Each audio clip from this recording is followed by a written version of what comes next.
தட்டில் படுத்தாலும் வார்த்தை தெய்வம் நம்மை பின்தொடர்வார்.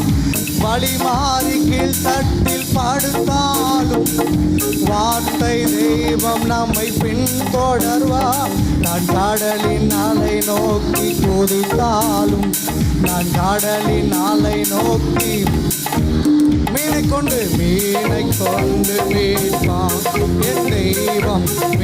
தலைக்கு மேல கைகளை தட்டி உற்சாகமாய் சொல்லுங்க பார்ப்போம். மீன் கொண்டு மீட்பான் என் ஜீவனை, மீனை கொண்டு மீட்பான். தலைக்கு மேல கையை தட்டி ஆவியே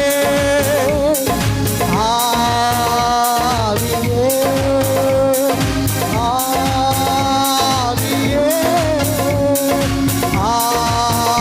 ஆவியே. இல்ல, இந்த இடம் முழுவதும் அசைவாடும் அனலாக்கும் எங்கள் அக்கினி ஜுவாலையே.